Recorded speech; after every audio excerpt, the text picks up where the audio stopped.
Hello all and welcome to the competitive classes. Today is day 12 of our lecture series जिसमें हम previous year questions जो कि various competitive exams में आए थे आपके साथ डिस्कस कर रहे हैं। आज सुबह ही आपको अपडेट मिल गया होगा कि जेके बैंक ने अपने बैंकिंग एसोसिएट के लिए एडमिट कार्ड्स जो हैं वो रिलीज़ कर दिए हैं। So if you haven't checked check your card now, link is given in the description box. Also जिन्होंने पुराने लेक्चर्स नहीं देखे हैं तो डू वॉच इट। हमने प्रीवियस ईयर के क्वेश्चंस डिस्कस किए हैं that are going to be beneficial to all of you. तो आज का सेशन स्टार्ट करते हैं। आज का सेशन में आपको अगर बता दूं, IBPS का जो एग्ज़ाम कंडक्ट हुआ था क्लरिकल का ऑन 5 दिसंबर, शिफ्ट 1। आज के सेशन में हम उसमें आए हुए क्वेश्चंस रीजनिंग के आपके साथ डिस्कस करने वाले हैं। आप कहीं भी जाके उन क्वेश्चंस को चेक कर सकते हो कि ऑथेंटिक है या नहीं, ठीक है। तो आज का लेवल थोड़ा सा ज़्यादा रखा है, हमने नहीं रखा, मतलब पेपर का लेवल थोड़ा सा ज़्यादा आया है। पजल्स हैं कुछ और अल्फ़ाबेटिकल सीरीज़ के कुछ क्वेश्चंस हैं। तो चलिए स्टार्ट करते हैं। क्वेश्चन आपकी स्क्रीन पे आ जाएगा, try to solve it by yourself और कमेंट बॉक्स में कमेंट करके अपना आंसर ज़रूर बताएं। तो पजल आपके सामने स्क्रीन पर रखी गई है। There are eight friends that are sitting around the circular table, not necessarily in the same order. 3 of them are facing away from the center and the remaining towards the center. ठीक है, 8 में से 3 का away from the centre है और 5 जो है वो टुवर्ड्स द सेंटर फेस करके बैठे हैं। Tom and Charlie are neighbours facing in the opposite direction. तो चलिए एक हम सर्कुलर अरेंजमेंट बना लेते हैं और ये मैंने 8 सीट्स जो थी वो बना ली। अब मुझे बोल दिया गया है Tom and Charlie are immediate neighbours. अब अगर मैं इस सेंटेंस से अपनी पजल को स्टार्ट करूंगी तो मैं कभी भी स्टार्ट ही नहीं कर पाऊंगी, बिकॉज हो सकता है टॉम यहाँ हो सकता है टॉम यहाँ हो, उसके बाद हो सकता है टॉम जो है वो अवे फ्रॉम द सेंटर और चार्ली जो है वो टुवर्ड्स द सेंटर हो। तो ऐसे करके हमारी अराउंड 6 से 7 पॉसिबिलिटीज़ बन सकती थी, इसलिए हम इस स्टेटमेंट को स्किप करेंगे और हम नेक्स्ट स्टेटमेंट पे चलेंगे। Alex is not immediate neighbour of Alan. अभी तक हमें कोई पॉजिटिव स्टेटमेंट नहीं पता तो अभी हम इसको भी कंसिडर नहीं करेंगे। आगे पढ़ते जाओ। Walden does not sit opposite to Charlie, again a negative statement. Rachel and Alex are sitting opposite to each other. अब हमको बोला गया था कि सर्कुलर टेबल पे बैठे हैं, ठीक है, हाँ सर्कुलर टेबल पे बैठे हैं। तो Rachel and Alex are sitting opposite to each other, ठीक है ना। तो अगर हम यहाँ से स्टार्ट करें कि यहाँ पे अगर रेचल है तो यहाँ पे क्या है, एलेक्स, ठीक है।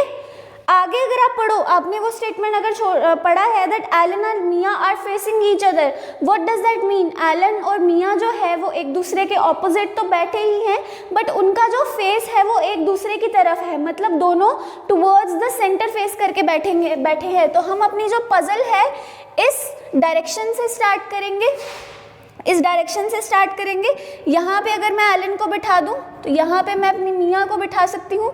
She is facing towards the centre and this one is also facing towards the centre. आगे मुझे अब ये देखो कि एलन और मिया के रिलेटेड कोई भी स्टेटमेंट्स जो हैं वो मुझे गिवन है क्या। Charlie and Alan are not immediate neighbours, तो चार्ली यहाँ पे नहीं आएगा, चार्ली यहाँ पर भी नहीं आएगा। आगे चलो। Charlie is to the left of the person sitting third to the left of Alan. Alan के लेफ्ट पे कौन बैठा है, एलन के लेफ्ट पे ये प्राणी बैठा है, जो भी है ये। Charlie sitting to the left of the person sitting third to the left of Alan. Alan का थर्ड क्या हुआ, 1, 2 and 3 यहाँ पे हुआ। एलन का थर्ड लेफ्ट पे जो बैठा है तो चार्ली यहाँ से सेकेंड टू द लेफ्ट। अब अगर ये पर्सन आउटसाइड करेगा फेस तो चार्ली जो होगा वो यहाँ बैठा होगा। अगर ये पर्सन इनसाइड करेगा फेस तो चार्ली जो होगा वो यहाँ बैठा होगा, बिकॉज अगर यहाँ बैठा है तो सेकंड टू लेफ्ट क्या हुआ, ये। अगर इनसाइड बैठा है तो सेकंड टू लेफ्ट क्या हुआ, ये हुआ ना। मुझे क्या गिवन था, मुझे गिवन था Charlie and Alan are not immediate neighbours, तो चार्ली क्या यहाँ पे बैठ सकता है? अगर चार्ली यहाँ बैठ गया तो वो एलन का इमीडिएट नेबर हो गया, but that is not possible. तो चार्ली को कहाँ बैठना है? यहीं बैठना है। यहाँ पे कब बैठेगा? जब यहाँ पे जो पर्सन होगा वो किस साइड डायरेक्शन करेगा? वो इनसाइड डायरेक्शन जो है वो करेगा। ठीक है, आपको जहाँ समझ नहीं आती है do right us in the comment section, हम दोबारा से डाउट क्लियर करने की कोशिश पूरी करेंगे। उसके आगे चलते हैं।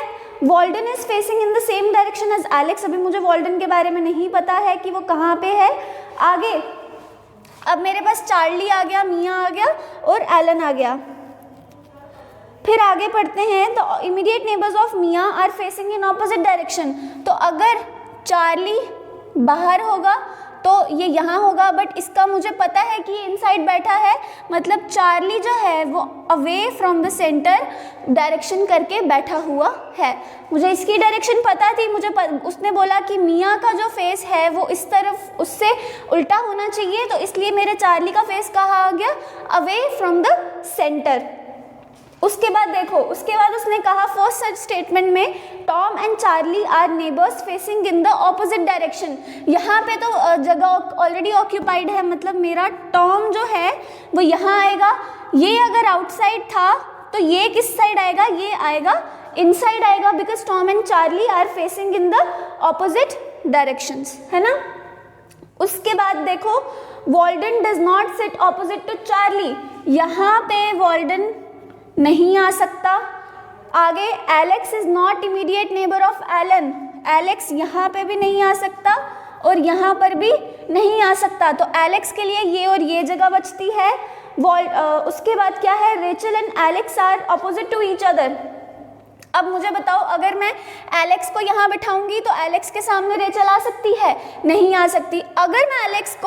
अगर मैं एलेक्स को यहाँ बिठाऊंगी तो मेरी रेचल की पोजीशन कौन सी बन सकती है? मेरी रेचल की पोजीशन जो है वो ये वाली बनेगी, because Alex and Rachel are sitting opposite to each other.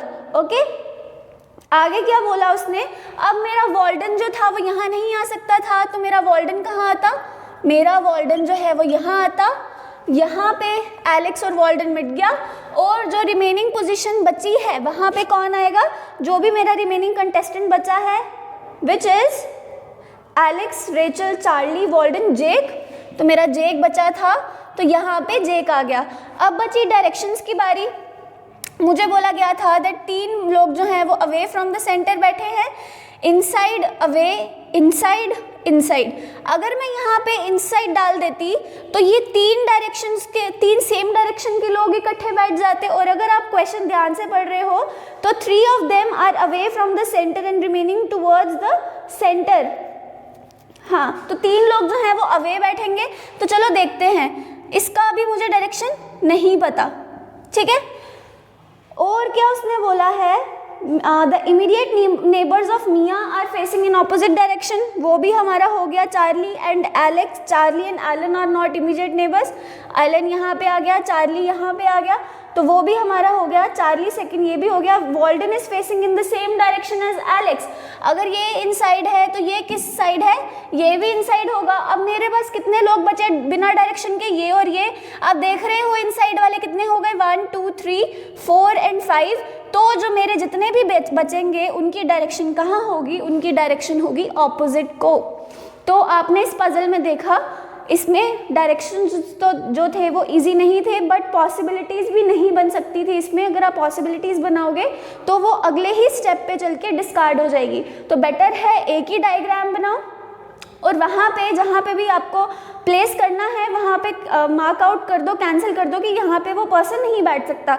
This is going to make your question a whole lot easier, ठीक है। क्वेश्चंस देखते हैं इसके बेसिस पे। फर्स्ट क्वेश्चन आपकी स्क्रीन पे, who is sitting to the immediate left of Jake. तो Jake ये बैठा है, जेक जो है वो अवे फ्रॉम द सेंटर है, तो इसके लेफ्ट पे कौन होगा? इसके लेफ्ट पे होगा एलन। तो क्वेश्चन 1 का आंसर क्या रहेगा? क्वेश्चन 1 का आंसर रहेगा Alan, which is my option number 5। Next question देखो, find the odd one among the following options. Tom, Walden, Mia, Alex, Jake. Tom कहाँ है? Tom, Walden, Mia, Alex and Jake. तो इसमें odd one out कौन होगा? Odd one out होगा जेक, because बाकी के जितने भी पर्सन्स मैंने देखे वो सारे टुवर्ड्स द सेंटर बैठे थे और सिर्फ जेक था जो ऑपोजिट द सेंटर था, तो मेरा आंसर क्या होगा? Jake. Next question, which among the following is an immediate neighbour of Tom? तो टॉम के इमीडिएट नेबर्स कौन है? रेचल और चार्ली। तो इन दोनों में से कौन सा हमें गिवन है? ऑप्शन में हमें गिवन है रेचल, तो क्वेश्चन 3 का आंसर आएगा Rachel. Who is facing Walden? Walden को कौन फेस कर रहा है? वॉल्डन को फेस कर रहा है टॉम, तो right answer is Tom. Next question, what is the position of Alex with respect to Charlie? Charlie कहाँ बैठा है? चार्ली यहाँ बैठा है, इसके रिस्पेक्ट में एलेक्स की पोजीशन क्या है? He is sitting two away from the centre, तो इस साइड जाऊँ मैं तो सेकेंड टू द लेफ्ट कौन बैठा है? Alex with respect to Charlie, second to left, option number 3, second to left. तो सेकेंड टू लेफ्ट जो था मेरा आंसर हो गया। तो आपको रियलाइज़ हुआ होगा कि पजल जो थी वो इतनी इजी नहीं थी, इजी टू सॉल्व नहीं थी, थोड़े से इसमें स्टेटमेंट्स जो थे वो ट्रिकी थे। आपको ज़रूरी नहीं है कि आपको सीरियल वाइज स्टेटमेंट पढ़ने हैं, देखते जाओ, अगर नेगेटिव स्टेटमेंट है उनको छोड़ के पहले पॉजिटिव स्टेटमेंट्स पढ़ो ताकि आपकी कोई लिंकेज बने और फिर नेगेटिव स्टेटमेंट्स पे जाओ, इससे आपके क्वेश्चन में बहुत हेल्प होने वाली है, ठीक है। तो पजल्स अगर आप प्रैक्टिस कर रहे हो, सिर्फ इजी टाइप की नहीं करनी है, मॉडरेट लेवल की पजल्स भी सॉल्व करो। हमें नहीं पता पेपर जो है वो कैसा सेटअप होने वाला है, सो बी प्रिपेयर्ड फॉर इट, ठीक है। नेक्स्ट पजल आप सबकी स्क्रीन पे है। नेक्स्ट पजल आप सबकी स्क्रीन पे है, स्क्रीनशॉट लेके रख लो। अगर आपको आज के लेक्चर का पीडीएफ चाहिए है तो प्लीज़ ग्रुप में मैसेज करो, आई विल पुट देयर, ठीक है। तो क्वेश्चन आप सबकी स्क्रीन पे है, 8 persons are purchasing some items for the different occasions but not necessarily in the same order. 8 लोग हैं, परचेजिंग कर रहे हैं बट सेम ऑर्डर में नहीं, मतलब ABCD ऐसे करके नहीं, ये जम्बल तरीके से। 2 persons purchase item between A and D, ठीक है। अब हमने जो बनानी है ये पजल, सबसे पहले मैं उसका नाम लिखूंगी जो पहले परचेज करेगा, जो उसके बाद उसके बाद उसके बाद, तो इस पैटर्न में हम अपना सिटिंग अरेंजमेंट जो है, जो अपनी पजल है वो सॉल्व करेंगे। अब उसने मुझे बोला A और D के बीच में 2 पर्सन जो है वो परचेजिंग कर रहे हैं, तो बट मुझे नहीं पता A पहले कर रहा है या D पहले कर रहा है, तो मुझे पॉसिबिलिटीज़ बनानी पड़ेंगी। सपोज जब A पहले कर रहा है तो A और D के बीच में 2 बंदे, और जब D पहले कर रहा है तो A और D के बीच में there will be 2 persons। उसके बाद उसने मुझे बोला only 1 person purchase item between H and G who purchases just after D। just after D, after D का मतलब क्या है ये, तो यहाँ पे क्या आना चाहिए G, जब मेरा D यहाँ पे परचेजिंग कर रहा है, और जब मेरा D A के बाद परचेज कर रहा है तो मेरा G कहाँ आना चाहिए, यहाँ। और मुझे क्या बोला गया, H और G के बीच में सिर्फ 1 पर्सन परचेज कर रहा है, तो अगर G और H के बीच में 1 पर्सन परचेज कर रहा है तो हो सकता है मेरा H जो है वो यहाँ हो, है ना। और क्या पॉसिबिलिटी है, और यहाँ पे अगर मेरा 1 पर्सन परचेज कर रहा है G और H के बीच में, तो क्या मेरा H यहाँ आ सकता है, नहीं आ सकता, मतलब H कहाँ आएगा, H मेरा D के ऊपर आएगा। और क्या पॉसिबिलिटी बनती है कि यहाँ पे A परचेज कर रहा है, यहाँ पे पता नहीं कौन कर रहा है, यहाँ पे D कर रहा है, यहाँ पे G कर रहा है, यहाँ पे 1 पर्सन है और यहाँ पे कोई पर्सन परचेजिंग कर रहा है। एक बार जब H G से पहले परचेज कर रहा है, एक बार जब H G के बाद परचेज कर रहा है। यहाँ पे H G के बाद परचेज नहीं कर सकता बिकॉज ऑलरेडी A जो है वो प्रेजेंट है, तो हमारी 3 पॉसिबिलिटीज़ जो थी वो बन गई। आगे चलते हैं, आगे वो बोलता है only 1 person purchase between F and B where F purchases before B। तो क्या मेरे पास H है, हाँ है, H और B के बीच में 1 पर्सन परचेज कर रहा है। अगर मैं इस पॉसिबिलिटी को देखूं तो इसके नीचे भी जगह नहीं है, इसके ऊपर भी जगह नहीं है, बिकॉज 2 पर्सन एक ही दिन में परचेज नहीं कर सकते, है ना। सॉरी, मैं F और B की बात कर रही थी, मैं क्या पढ़ लिया, सॉरी। F और B के बीच में एक पर्सन परचेज कर रहा है, जहाँ पे एफ जो है वो बी के पहले परचेजिंग करता है, तो हम इसको साइड पे लिख के रख लेंगे बिकॉज अभी हमें नहीं पता कि कौन कहाँ पे परचेज कर रहा है। आगे ओनली 3 पर्सन्स परचेज आफ्टर जी, तो जी के बाद सिर्फ 3 पर्सन होने चाहिए, मतलब 1 2 3, यहाँ पे जी है तो 1 2 3, यहाँ पे जी है तो 1 2 एंड 3। अब इसको अगर मैं काउंट करूँ 1 2 3 4 5 6 7 8, 1 2 3 4 5 6 7 8, 1 2 3 4 5 6 7 एंड 8, ये आ गई मेरी अभी तक 3 पॉसिबिलिटीज। आगे the number of people who purchase after C are and after F are the same. अब देखो एफ और बी को हम कहाँ बिठा सकते हैं, यहाँ पे अगर मैं देखूँ मेरे पास एक ही पॉसिबिलिटी बचती है यहाँ की और यहाँ की, बिकॉज यहाँ पे 2 कॉन्जिक्यूटिव प्लेसेस खाली हैं और मुझे 3 प्लेसेस चाहिए क्योंकि एफ बी और उसके बीच में भी एक पर्सन आएगा। यहाँ पे अगर मैं देखूँ यहाँ पे एक पर्सन खाली है, मेरा एफ और बी कहाँ आएगा, यहाँ पे मेरा एफ आएगा, यहाँ पे मेरा बी आएगा। और अगर आप इस पॉसिबिलिटी में देखो तो मेरे पास ये और ये जगह खाली है, तो यहाँ पे मेरा एफ आएगा, यहाँ पे मेरा बी आएगा, क्योंकि मेरे को एफ बी और उसके बीच वालों की जगहें तो 3 खाली चाहिए ना मुझे। तो अब मुझे लास्ट स्टेटमेंट बोला था the number of people who purchase before C and after F are the same. F के बाद 2 हैं, अगर मैं सी को यहाँ रखूँ तो इसके पहले 2 हो गए, बिफोर सी और आफ्टर एफ सेम हो गया। यहाँ की अगर मैं बात करूँ एफ के बाद 2 लोग परचेज कर रहे हैं, तो बट सी के लिए क्या पोजीशन बची, सी के लिए ये पोजीशन बची थी या ये पोजीशन बची थी, तो मतलब ये पॉसिबिलिटी मेरी गलत हो गई। अगर मैं इसकी बात करूं एफ के बाद मेरे 2 लोग परचेज कर रहे हैं, तो सी के पहले भी 2 लोग परचेज करने चाहिए थे, बट वो पॉसिबल तब होता अगर मेरा इसकी जगह क्या होता, सी होता, बट वो नहीं है, तो मतलब मेरी ये वाली पॉसिबिलिटी भी गलत हो गई।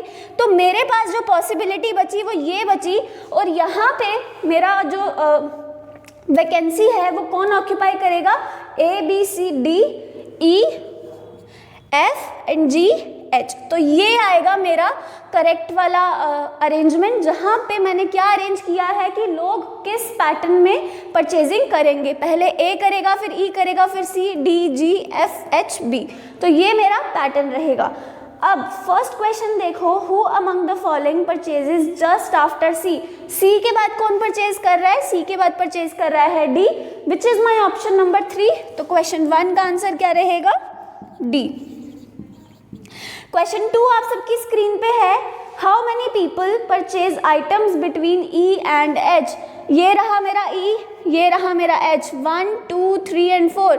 सो 4 people are purchasing items between E and H। आगे चलो, who among the following people bought the first item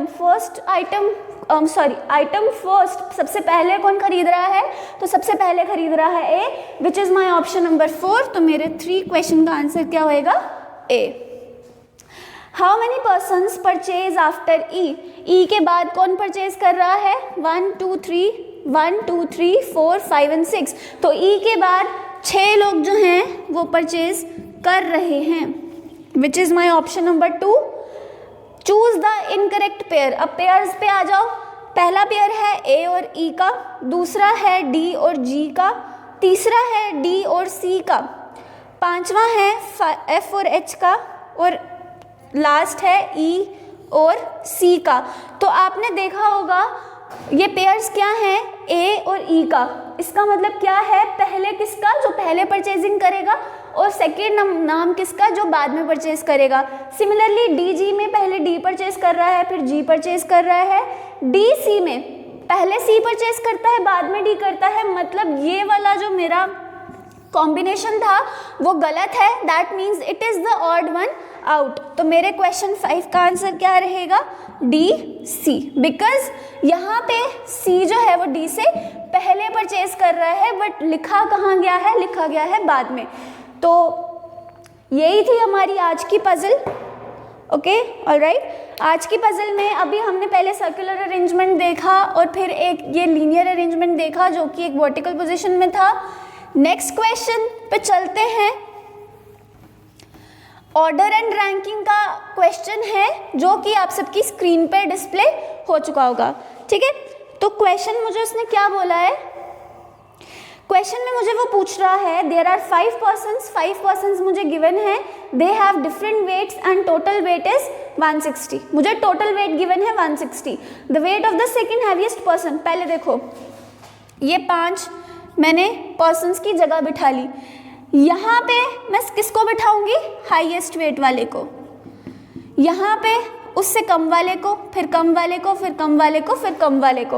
अब उसने मुझे बोला the weight of the second heaviest person, तो सेकेंड हैवीएस्ट पर्सन कौन हुआ ये, तो इसका वेट क्या है 35 kgs and the weight of the second lightest person कौन है, इसका वेट है 28 kgs, ठीक है।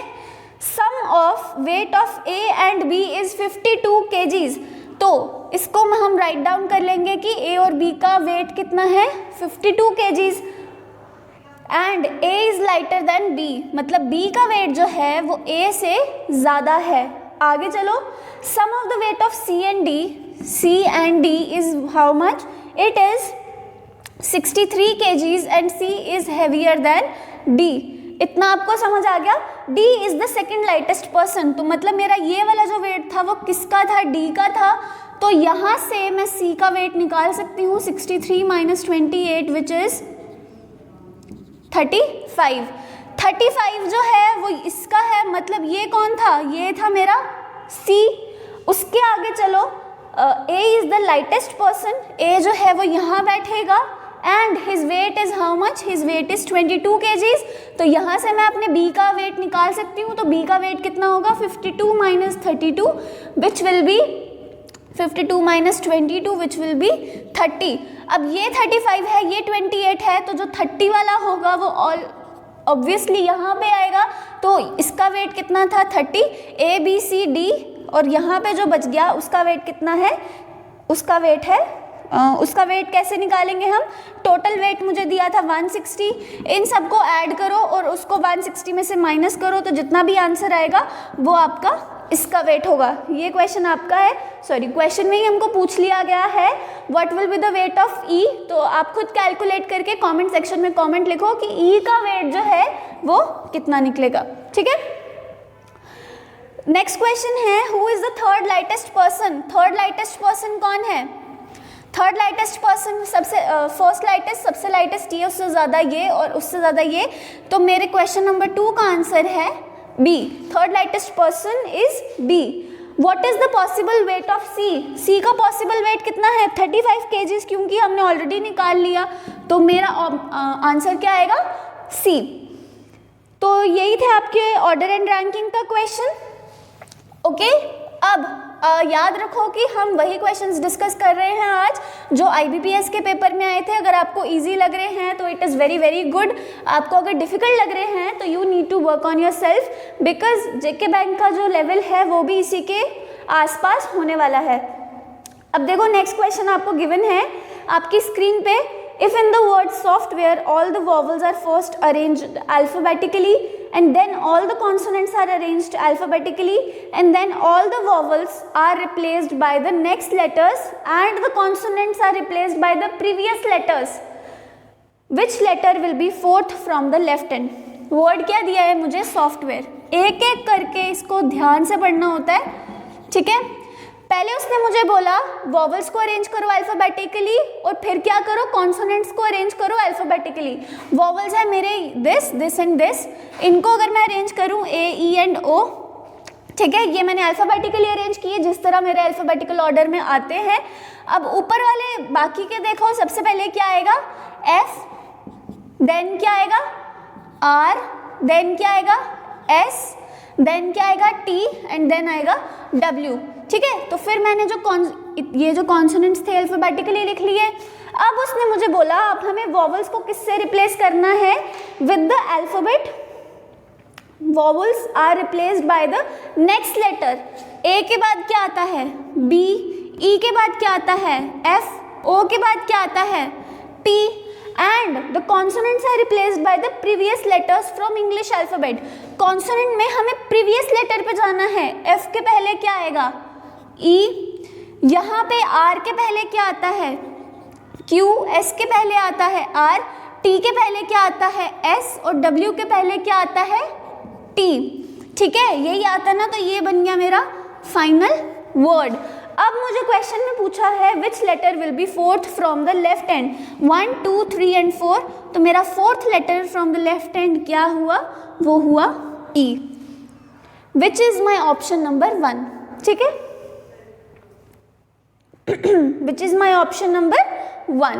उसके बाद नेक्स्ट क्वेश्चन, चलो हो सकता है इसके बेसिस पे आपको 2-3 क्वेश्चंस और पूछे गए हों, बट पेपर में 2-3 क्वेश्चंस नहीं आए थे, इसके बेसिस पे सिर्फ एक ही क्वेश्चन आया था। नेक्स्ट क्वेश्चन आप सबकी स्क्रीन पे है, सिमिलर क्वेश्चन है, how many pairs of letters are there in the word cashew nut that have the same number of letters between them in the word in both forward and backward direction as they have in the English alphabetical series. Word है मेरा cashew नट, तो इसको कैसे किया जाता है हमने देखा था, पहले सी को पकड़ो और देखो इसके रिस्पेक्ट में कितने पेयर्स ऐसे बनेंगे, तो C D E F G H I J and K, कोई पेयर नहीं बना। ए के साथ देखो, इस तरफ भी जाना है आपने और इस तरफ भी जाना है, ए से बी नहीं है, A B C D E F G H again no pair. S की तरफ अगर हम देखते हैं S T U no pair, S T U V W X and Y again no pair. यहाँ की अगर मैं बात करूँ H I J K no pair, H I J K L M no pair, E F G H I no pair, E F G H I तो no pair, W X Y Z no pair, X Y Z A, क्योंकि z के बाद तो फिर से a start होगा, W X Y Z A, तो इसके साथ हम एक पेयर लगा लेंगे। आगे चलो, M N O P Q R S T O, sorry N देख रहे हैं ना हम, एन ओ पी नहीं आएगा, U R S T U V W, तो यू और डब्ल्यू जो हैं वो एक और पेयर बना रहे हैं, U V W X Y Z A, तो ए और यू जो हैं वो भी एक पेयर बना रहे हैं, ए के बाद बी नहीं है तो इसके आगे जाने का फायदा नहीं है। T R S T, T किसके साथ बना रहा है, यू के साथ बना रहा है, T U V W W के साथ बना रहा है, और डब्ल्यू एक्स वाई जेड और किसके साथ बना रहा है, ए के साथ बना रहा है। तो मेरे टोटल कितने पेयर्स हो गए, 1 2 3 4 5 एंड 6। तो how many pairs did I have, I had 6 pairs, मतलब मोर देन 3, ठीक है। क्यों, क्योंकि यहाँ से भी, यहाँ से भी, यहाँ से भी, यहाँ से भी, यहाँ से भी और यहाँ से भी मोर देन 6 पेयर्स जो थे, sorry total number of pairs कितने बने 6 और कितने मोर देन 6। तो आज के सेशन में बस इतना ही, प्रैक्टिस करते रहिए घर पे। अगर किसी क्वेश्चन में डाउट आता है तो कमेंट सेक्शन में कमेंट करके पूछिए, अदरवाइज लाइव क्लास में पढ़ रहे हैं तो भी कमेंट कीजिए, हम साथ साथ में रिप्लाई आपको कर देते हैं। तो वीडियोस को शेयर कीजिए अपने फ्रेंड्स के साथ, and thank you so much for watching and have a nice day.